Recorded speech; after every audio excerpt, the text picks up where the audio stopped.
Hi, everybody, and welcome to the 8th edition of the Seattle Romanian Film Festival. This year, the festival is sponsored, is in partnership actually with the Northwest Film Forum, the same partner that the festival had last year. So thank you very much. For the first time, the festival is also working in partnership with the Arizona Romanian Film Festival. I think that's the first edition when this collaboration happens, and we hope we will continue. Please remember to watch the excellent films that have been included in this year's crop of films, and please register and try to follow the Q&A for the films. You can also see some of the recordings on Facebook. And please send us your questions either in the chat via Facebook or just live when you are part of the Zoom live sessions for Q&A. Today we have the pleasure of having a Q&A session with director Radu Muntean. We have, and I have personally followed his career since the beginning. The first film, Furia, I remember it was one of the first interesting films that I could see in Romania at the time. And it marked a clear break with the, let's say, old Romanian cinema. Of course, as many of you probably know, Radu Muntean is famous for the following film, The Paper Will Be Blue, but also for a film that was a great success in the United States, Tuesday After Christmas. The Romanian film festivals have screened through the years his other films as well. And this year, Intregalde is one of the stars of the Romanian Film Festival in Seattle. So welcome, Director Muntean, and thank you for agreeing to participate in this Q&A session. Hello, thank you for inviting me. And inviting the film, of course. Yes, thank you. It's I will start by asking you a few questions about the script for the film and your collaboration. You've been collaborating with the same two people, Alexandru Baciu and Razvan Radulescu, for a number of years, for most of your films, actually. And I'm always interested in how these collaborations work. I've tried writing articles with other people, and it's not easy. So can you tell us a few words just about how your collaboration, got started initially? What is your routine when you work on a project? And obviously, we are particularly interested in this film in Întregalde. How did the idea come? Who plans the writing sessions? Just tell us a little bit about how you write a script in collaboration with two other people. Yeah, sure. This is the sixth film that we're writing together. We started in 2005. The Paper Will Be Blue was our first collaboration. I knew Razvan. We planned to work together. Razvan was a good friend of Alex. He introduced us, and we started to be friends and to work together. So we still do this. Every time it's more or less the same pattern, if you want. I mean, I come with the idea, with the basic idea, if you want. We discuss it, and the longest part of our job is putting this idea in a form of synopsis or a treatment, a storyline, if you want. And then we split. It's I mean, sometimes it's taking maybe more than 1 year, maybe 2 or 3 years to do this. But then the actual process of the script writing, it's more simple. We split the storyline in 3. Each of us is writing its own part, and then we discuss it, and we come up with the ideas, with some ideas about I don't know, other people's part in the script. So we glue it together in the final script. We usually don't have many drafts. It's either the second or the third draft of the script, and sometimes it's more difficult. Sometimes it's easier. I don't know. It's not a clear recipe. It's a way we work. As I said, we are good friends. We get along very well. We have more or less the same taste for cinema, so it's easier to connect and to exchange ideas. And we are. I mean, the writing sessions are, and especially the first part when we discuss the storyline are quite intense. But also very interesting because we are open to one another. Sometimes we discuss rather intimate things about ourselves, and we want to question our beliefs, to put ourselves in out of our comfort zone, and this is always interesting. It's not exactly a group therapy, but I don't know. So how, what inspired you to write about this topic? A lot of critics have referred to this film as a film about humanitarian aid. I see it a little bit differently, but I'm interested in, how did this idea originate? And I remember, it's interesting that I remember that one of the first short films was titled Humanitarian Aid by Hanno Hofer many years ago. Yeah. And now it seems, Romania or people in Romania are in the position of offering humanitarian aid. So it's quite a... Not just receiving. Not just receiving, exactly. And, I was wondering, what inspired you? Where did the story start? I was started to think about this particular story, I think 10 years ago. So it had really a long genesis, and because I heard about these humanitarian trips, and I thought it's an interesting starting point to talk about generosity and all the aspects of generosity. So we went into our first humanitarian trip, like a scouting with Alex Baciu, and then the second one after a few years with Razvan, 2015. After our first expedition, we didn't manage to write the script. We got stuck, like the characters in our movie, little bit in the mud of creation, if you want. We didn't manage to write it. Actually the main character was the neighbor of the old guy, the woman that is taking care of the old neighbor.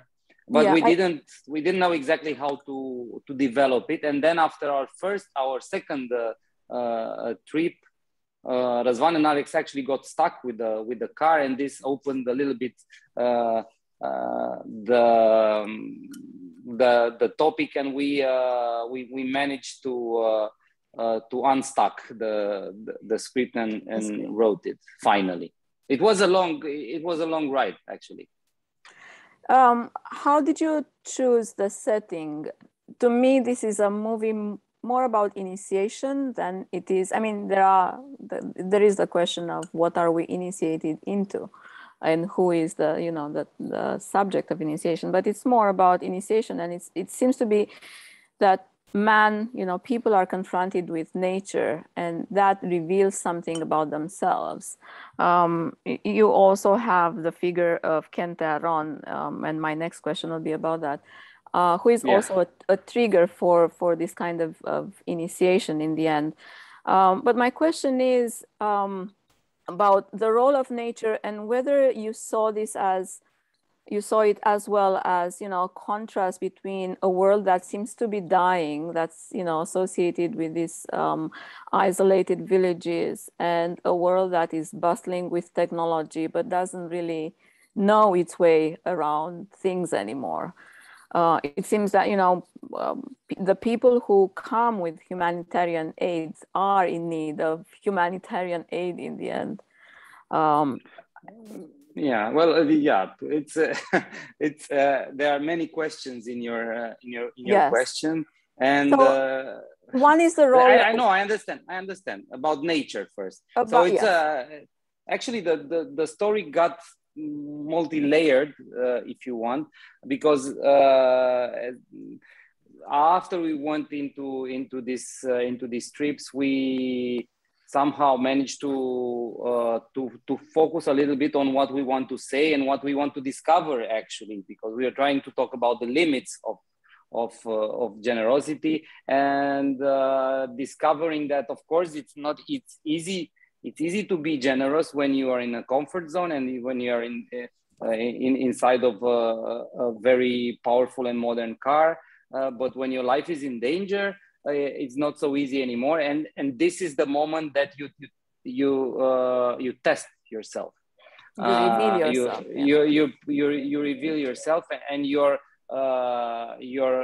altruism, your I don't know, your moral standard, it's put in a test.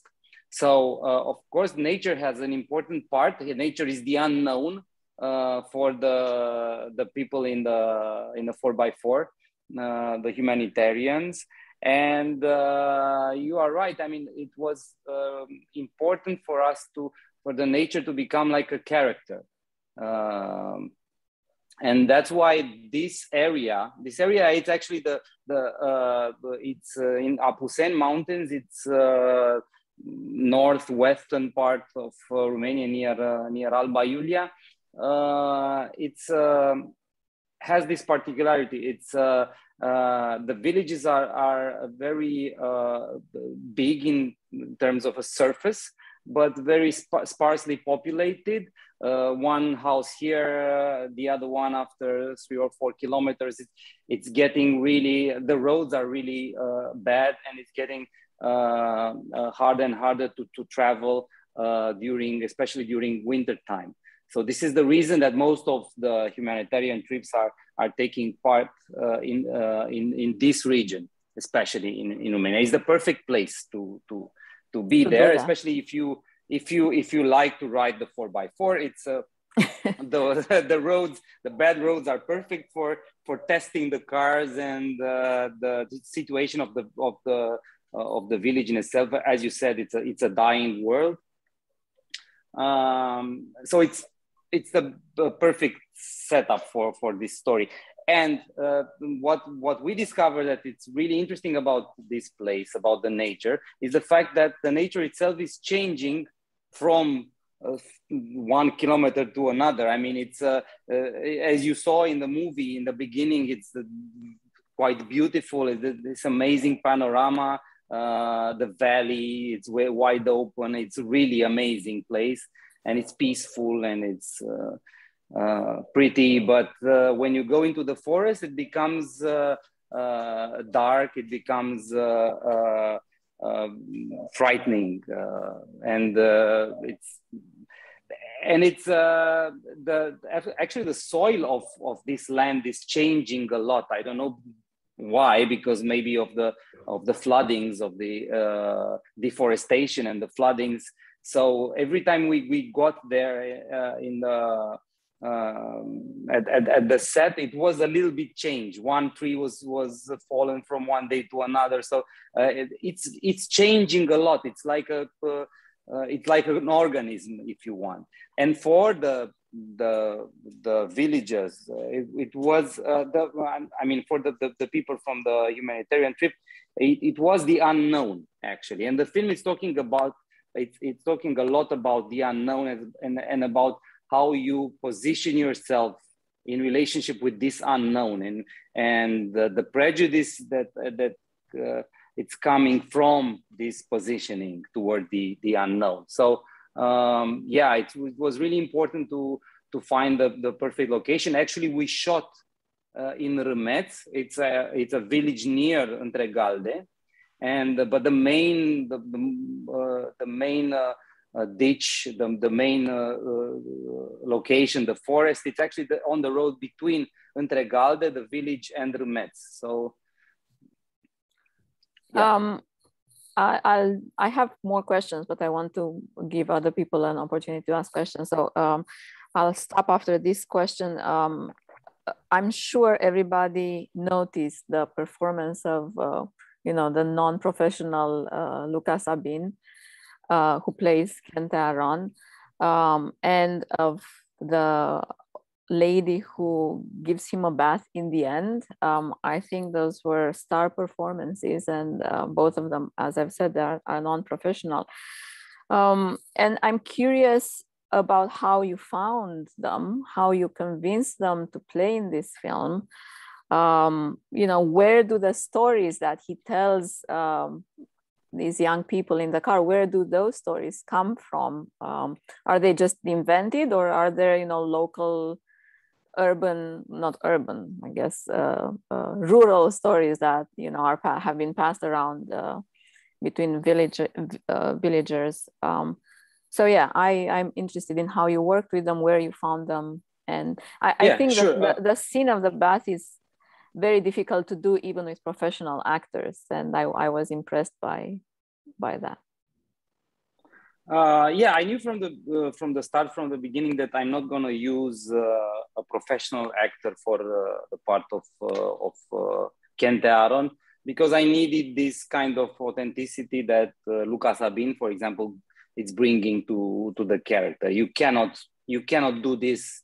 It's absolutely impossible if you are a theater actor who played Chekhov and Ibsen and Shakespeare for 40 years in a theater. So it's impossible to talk like this, to walk like that. I mean, so we knew that was the tricky part of the casting. If you want, we did cast the main characters in Bucharest. They are professional actors, the guys in the 4x4, and then we started to look for a non-professional actor who could play Kente Aron, and I found this guy. I found Luca Sabin on a road in Râmeț. He was with some other friends going to cut the lawn of the local cemetery. So we met there, and I asked him if he wanted to play in the film.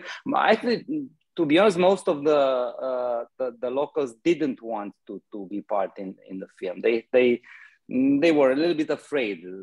I was talking about this prejudice and this unknown, and it's coming from the other side as well, not just from the people from the town.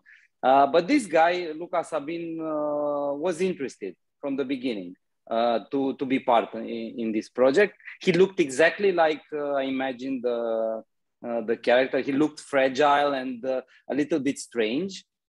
Actually, Luca Sabin is not at all fragile. He's a very fit and tough guy. He's a clever guy. He understood very well what I wanted from him, and we were lucky to find a guy who had exactly the same job as the main character, as Kente Aron. So he was a woodcutter. So to answer your question, most of the stories that are in the film are his stories. And we inserted the stories during the rehearsals. It was not improvised. It was very little degree improvising. But we did introduce the stories. I talked with him, and I figured out how can I put them in the script to enrich the character, if you want. To give him biography, to give him power, because the character was more or less like that in the script, but all these small details are making him live in a better way in the film. They give him authenticity. Yes. Yeah. So we built a relationship of a trust between us. He understood, and I was really keen on telling him all the time that he's not playing himself, he's playing another character, because he's quite a respected man in the village. And of course, this guy, Kente Aron, is not in the village in the film. He has a different biography. He's a completely different guy, but with some similarities and with the same job. So this helped me make this merge, this mix between Luca Sabin, the local, and Kente Aron, the character. And it's the way I worked with him. It's of course he understood what I wanted from him, and we had a small earpiece in his sane ear, because he could only hear with one ear. He only had one good ear. And I communicated with him during the shooting, because it's impossible with a non-professional actor, especially with one with little education, as Luca Sabin has, to memorize the text and to tell it as it's his own text, it's his own words. So I did tell him from time to time exactly what to say, and there were moments when I just gave him the cue, and he would start telling his own stories.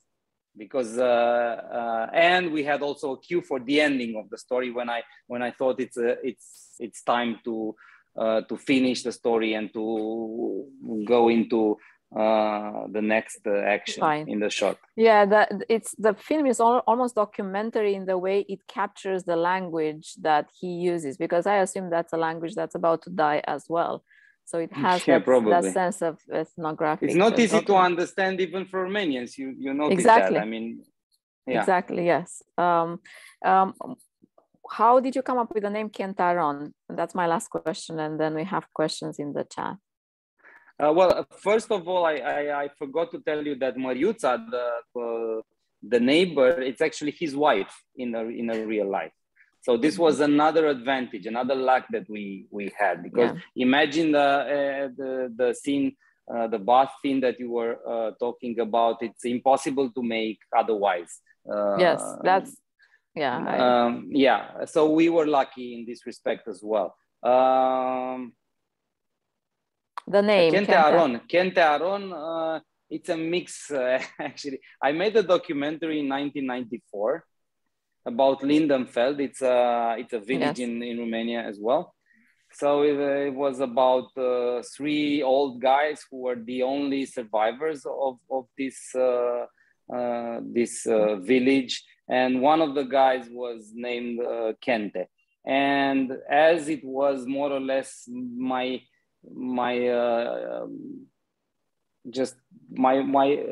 unique experience about these people, about the people, villagers, and people somehow similar to the character that I was building with Razvan and Alex. We put a lot of things from that documentary as well in the script. So we thought it's nice to have this character named by one of the characters in that documentary. So the name Kente came from this character, and Aron, it's actually the invention of Razvan Radulescu. So he came up with this family name because it was interesting for us to have this very strange character. Kente, it's coming from Vicente, so he's probably half Hungarian, and Aron as well.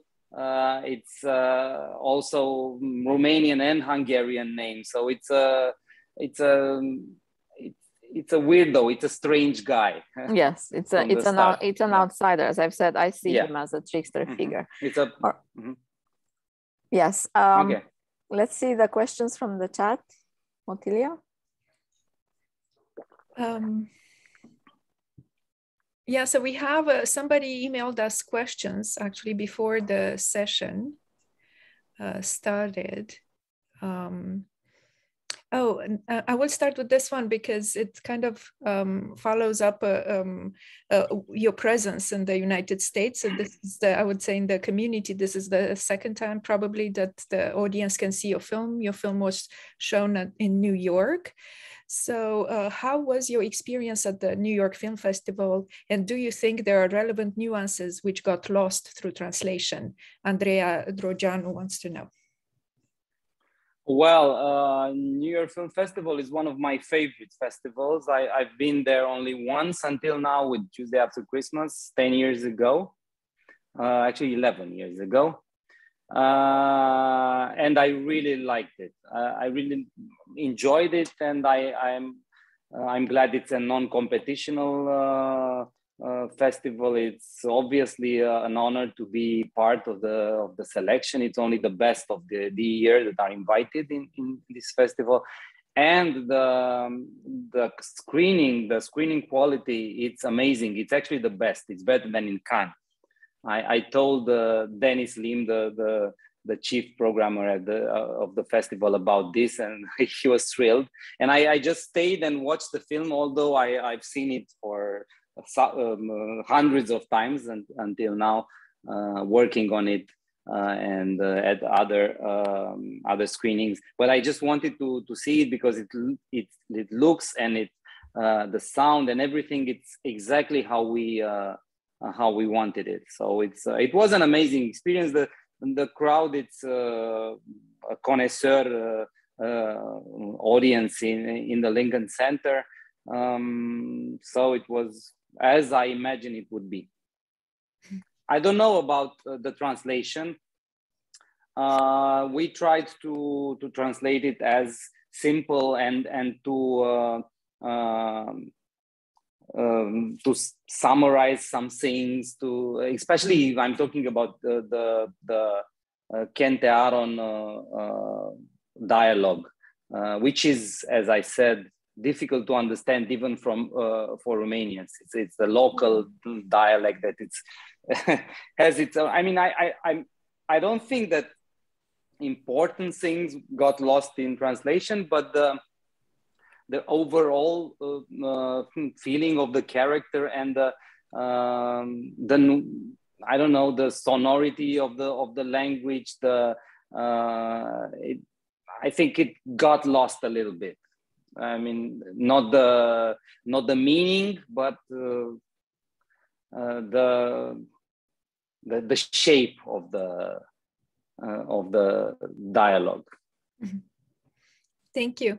And we have a question here from Radu, who is in the audience. So Radu, if you want to unmute yourself and address the question directly, that can be very... Sure. Thank you. Okay. Yeah, so the second question was already answered about Luca Sabin. The one that's remaining is a lot of critics that I read talk about the movie as a social commentary.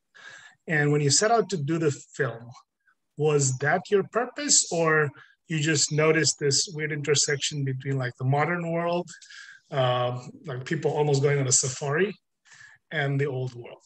What was your main intent? Thanks. Well, it is obviously part of the theme of the film. It's I mean, when you go in a trip like that, it's striking the way these guys are actually looking for a combo of satisfaction between their passion about the 4x4 cars and the fact that they want to help the villagers. But the interaction with the locals, it's quite superficial. It's they don't really try to know better their needs, the locals' needs. They just give them some packages and make some nice photos for the Instagram, and that's it. Of course, a little bit of a social commentary. It's there. It's in the story. It's in the topic.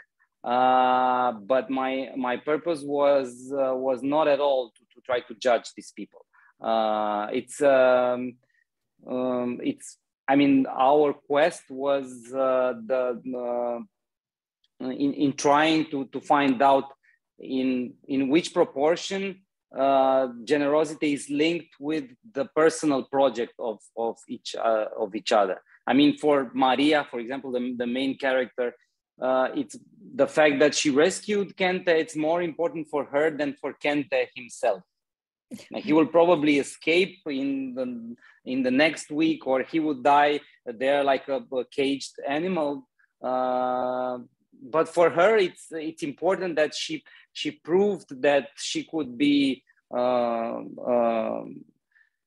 don't know, she could have these moral standards fulfilled, which is, I mean, it's, I don't intend to criticize this. I don't intend to judge this thing. I always say that when I'm making a film, it's interesting to play the defense lawyer for every character in itself, not to find the villain, to find the guy who's responsible, because this is easy. I mean, we try when we're making the script, we're trying to make us to put us out of our comfort zone, to try to have these dilemmas that we are trying to work out, to understand exactly. So it's easy to criticize, it's easy to judge. Of course, it's a little bit of social commentary, but you know, when you're making these kind of movies, the interesting thing is that the audience is taking what's important for them out of the film. It's not a recipe in understanding the film. We are not delivering the way people should see the film. It's more or less trying to understand what's going on there, and trying to understand if that it's relevant for you, in which way it can be relevant in a different way for different viewers. So if you want to take the social commentary out of the film, of course it's there. It's not the main. It's not the main issue in the film. It's not the main layer. As I said, I think it's a multi-layer film. It's some. I mean, at a certain degree, at a certain level, it's talking about what's left of us, a meaning of life, all these important, very profound things. But in a light way. It's not delivering a lecture. We are not lecturing the audience in any way. Thanks. Letitia, would you like to go next? Yes. Oh, sorry. Oh, yes. So first, I'd like to say that, of course, I love the movie. It was so refreshing, so unusual, so, unexpected. Thank you. And so authentic in a way that really, touched me and actually made me go to Google Maps and really look for this place and, do some research and see how many people were left there and how many people live in each of these communities. So I was really struck by the fact that, though the name of the actual character was Luca Sabin, his name in the film was obviously not, ethnic Romanian. And now I understand why it was not after you explained. But initially I was puzzled because he doesn't say a word in any other language than Romanian. And while the Romani characters, they do speak among themselves a different, every now and then they drop some sentences in other languages, in, Romani. So yeah, I was a little bit confused by that. And I was trying to understand as I was watching the movie, where does the name come from and where does this person come from? So yeah, that was a bit confusing. I guess it's not so unusual name in that area of Romania. And as people are mixed between Romanians and Hungarians, they don't necessarily speak other language.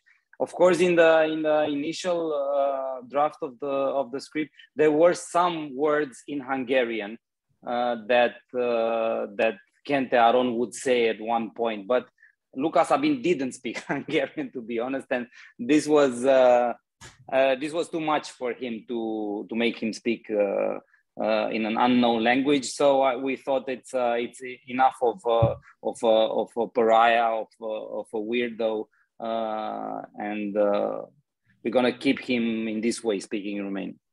Anyway, his Romania, his language is really so strange, and his topic of sentence, it's really so strange. So it was strange enough for us.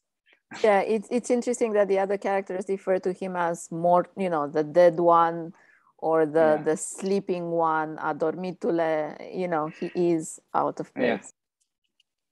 I'm gonna let other people speak, of course, but I'd like to say, so this character, he was amazing. Once he appeared, he basically confiscated the whole action, for me at least. And so I was wondering, what do you think would happen to him after these people leave? Because my take on the on the humanitarians was that in fact they were more human than the woman, who's his neighbor and who takes care of him. It's like they are intervening, of course, in his life, and they are trying to make it better, maybe, in a fastidious way, but actually they are doing something for him. They are saving him from, death. And so once they leave, it seems to me that he's left, life is left to itself. And so most likely he's gonna die soon, which is maybe the way things should be. But at the same time, I couldn't but sympathize with the quixotic sort of engagement of these humanitarians who are trying to do something for this very tough world, where things are really sort of they tend to go back to a natural state, which is a very cruel and a very tough state to be in. And so I saw the movie. I tend to see the movie as, a dialogue or some sort of a tense dialogue between these two modes of approaching life. Should we intervene and try to alleviate some of the, I guess, of the suffering that comes with old age, with the disappearance of, traditional civilization, with loneliness out of, natural human cruelty, or should we leave life, to itself, to follow its course, and to be authentic, so to speak? I think it's a legitimate way, if I may, to look at the film. Of course, it's one of the layers, but I think it's the time for me to play the defense lawyer for Mariuța, for the neighbor, because I think it's one thing to come and go and to deliver some goods and maybe rescue a guy, but you must imagine that the lady, as you said, life it's really tough out there, and the lady she's quite old herself, and she has to take care of her own house and animals, and actually the people out there are working all day long just to survive. So it's already tough, but to take care of an old and senile neighbor, it's maybe too much for her, but she does this in her own way. It's the toughness of the place that it's making her talking with him like she's talking with the cows, probably, but she's taking care of him. He washes him, she feeds him, she take care about, she makes sure that the door is locked, so he won't escape. Of course, there are, I mean, we are not talking about heroes in these films, in this film. There are not heroes and angels on either part, not on the humanitarians and not on the villagers part. Of course, she's not responding very quickly to the call for aid, because probably it's the, I don't know, the 10th or 20th time that she's going out there to rescue him from in the cold, from the forest. So we understand that it's not the first time that he's doing that, and it's almost at her limits. She reached her limit of empathy, and it's human, it's normal. On the other side, of course, Maria, she's courageous and she wants to go and rescue the guy, but she's a little bit selfish because she's leaving the Ilinca alone in the car just to prove herself, to prove that she can be at this moral standard that she, I don't know, she reached. So I think it's a nuanced perspective of looking at things. We're not talking here about heroes, about people without any stain. They are humans made out of generosity and selfishness and toughness, and I don't know. So did you see, and that's my last intervention, did you see a parallel, did you intend to make a parallel between their intervention, towards Kentaron versus the intervention with the tablet for the little girl? Was there a parallel there? Or when, at the beginning of the movie, when Cristina asks Radu, so now you gave this girl, a tablet, and you think you did something good and you felt good about yourself, but then you only built some expectation in her, because after that she was going to expect you to come, you played Santa Claus and she was going to expect you to come every year, but you didn't, and now you showed up again, and then you're totally right. I mean, this was the story that we heard when we were in the first humanitarian expedition. It was a guy who was really proud, and he told us that he went in the Delta, and it was also a very poor village out there, and there was a 10-year-old girl who never saw Santa Claus, and he played Santa Claus for her, and the girl was really amazed, and she was so happy, and he was very proud about this. And I put the question that Radu, my character, Cristina, the wife of Radu, is putting in the film. Yeah, but what about next year? The girl will wait for Santa Claus to come again, and Santa Claus will not come. Did you thought about this consequence of your action? I mean, it's just a dilemma. I'm not saying that you shouldn't do this, or you shouldn't help the people in need.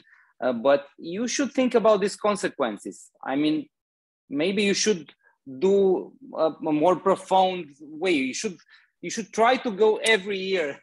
Maybe if you are that keen in improving yourself, you should go every year and be the Santa Claus for that little girl until, I don't know, until 15 or 16 years old, when you're gonna say to her probably that it's no Santa Claus, and she should live with this idea for the rest of her life. But you should at least think about this.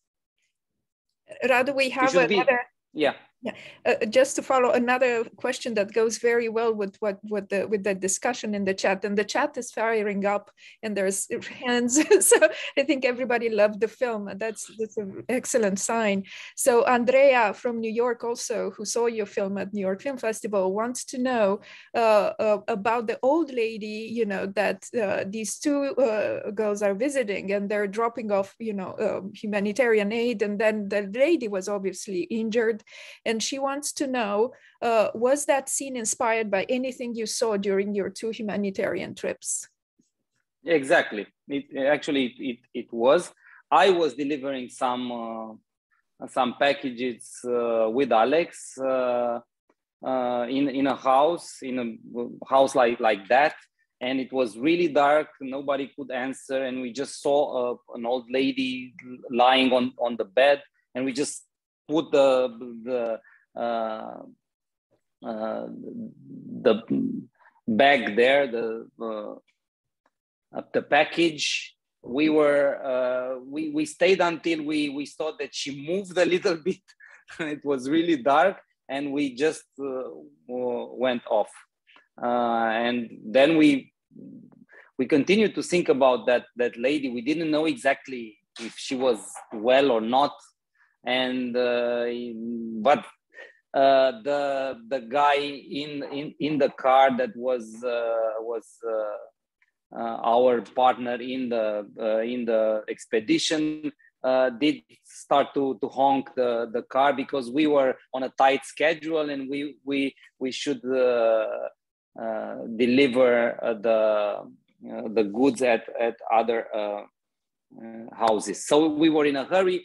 And but we were impressed by it was a strange atmosphere out there, and we didn't know exactly how that lady felt. And we thought it's a good way of thinking about in a way the superficiality of this interaction between these worlds. They just meet and they just interact for a short time, so it's nothing profound in there. It's just you pretend to be generous. Because I was thinking that old lady, I mean, I didn't know exactly if she could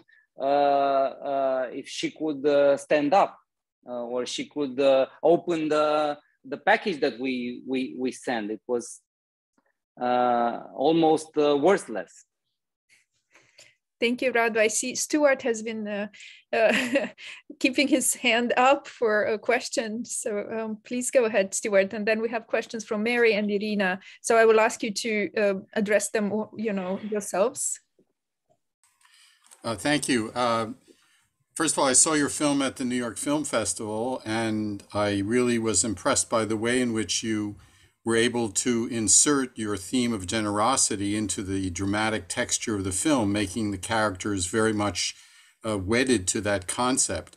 You already spoke about the way nature helps to undo that sense of generosity. But I was struck by the second moment, the second trigger, if you will, of that unraveling of their sense of generosity, the fears of fear and abandonment and so on. Namely, in the encounter with two I take to be Roma, and they clearly, the older man clearly is very helpful, or tries to be, whereas the younger boy is somewhat more resistant and somewhat hostile. But I wondered why you used those two characters in the way that you did. Obviously, this is a controversial subject in Romania and elsewhere. So how come that you use those particular two characters? Thank you. Thank you for the question. Yeah, those two guys were not meant to be Roma from the start, to be honest. But they were meant to have to make an impression in front of those two girls. So it was also part of the unknown, if you want, unknown of the. They didn't know exactly what their intention were. They seem, especially the old guy, the father, seemed to be helpful, of course, but you never know in that part if you could trust him. He smelled of alcohol a little bit, so it's a doubt in there. You don't know about her intention. It's two young women alone in the forest, and they are easy targets for these men if they want to harm them. They don't know exactly what to expect out of this. The younger guy is a Roma. So when we casted him, he was good. We know we want to use him. But when he spoke better in Roma because this was his first language actually. And I thought it's a good idea to have him speaking in Roma, and this would put even another degree of mistrust from the girls. It's another layer of fear if you don't understand what they are talking about. Maybe they don't want you to understand what they are talking about. So it's this. It's of course also about prejudice. No, it's about the prejudice of these people coming from the town towards the villagers, and vice versa as well. They don't trust each other. They're two different worlds, and they don't mix well. So this was actually the idea, and I thought it brings another layer of mistrust if they start to speak in Roma. Thank you. That was very helpful. Thank you. And we have Marius has a question in the chat, and Marius, if you can address it directly to, and then Irina. Hello, everybody. Hi. In the States, good morning. Bună seara, domnule Muntean. Bună seara. Un film care m-a impresionat. So a movie that made quite an impression on me. And one aspect was the difference, the contrast between Kente's world, which was mainly in his head. All those memories, all those friends, some of them not even alive. Pretty dark world. In the forest, there was this house. He didn't want to leave that house. He wanted to be there. While the other characters were happy to return to what we would call the reality. In fact, as a viewer, I was eager for them to return. I would say, hey guys, get out of there. Get out of there. That's not good. Come out, a bright world, a lot of light, very intense. And my question is, how have you been able to maintain the continuity with your characters while balancing these two worlds? Have you shot in a chronological order the scenes? You do some scenes in the forest and then just get rid of that, happily going home to a hotel.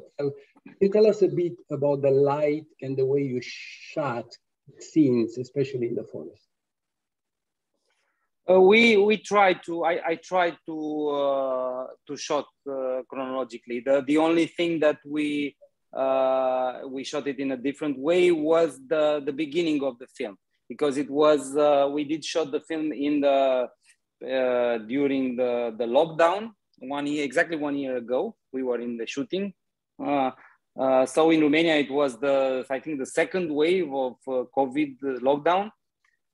So it was a little bit tricky. We were there in a sort of a safety bubble because we were isolated. The crew was tested, and we were isolated there in a place where people are on a normal base in the lockdown, in a kind of isolation, kind of a lockdown. So we were safe, but in a first scene, we needed a lot of people, a lot of cars.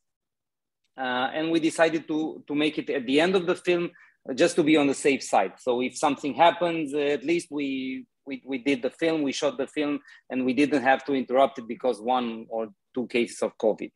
So this was the only scene that we shot it at the end of the movie. It was the last scene that we shot, and most of the people inside that, I mean, I think all the people inside that room are part of the film crew. So with the exception of the DOP, the one that was operating the camera, and the sound guy, everybody was, even I was in the shot, everybody from the crew was in the shot, and it was a nice way of finishing the film. But otherwise, we did shot chronologically. And because I always try to do this, it's important for the characters to be part of the development, for the actors to be part of the development of the characters, to see exactly the stages and to grow into the film with the characters themselves. Now about the light, it was really tricky. Initially, I wanted the low budget film when I was thinking about it 11 years ago, but it turned out not to be so low budget, because lighting a forest during the night, it's quite a difficult endeavor, and we needed for most of the shots 1 day of pre-light. You could not have cranes or something else just to put the lights. So we had people who climbed into the trees and put the light. And Tudor, the DOP, Tudor Pandur, was planned really carefully every lighting scheme. So for every shot, we knew exactly from where to where we would pan, because if we didn't get it right, you will probably end up telling a guy in the middle of the night, you should go there and change the light from that tree to that tree. So it was really impossible to do that. Actually, at the shooting, it was a lot of light. We did put a lot of light, and then we dimmed it in the grading, in the post-production, just to have all the information that we need, because it's always better to have the information in the picture and to turn it off, or to make parts of the picture darker if you want, so you can control it. If it's dark, you cannot go back. You cannot go brighter. So it was a difficult task. It was not just shooting on the flashlight lights and that's it. It was a lot of light in the forest, very carefully put by Tudor. Thank you, Radu. We'll have one last question who will bring us back to the humanitarian theme from Irina. Okay. Hello. Thank you very much for the movie. I was a recipient of the humanitarian that actually kept my family afloat for quite a few years. So I always wondered what are those people thinking that are donating, and do they know how they help us?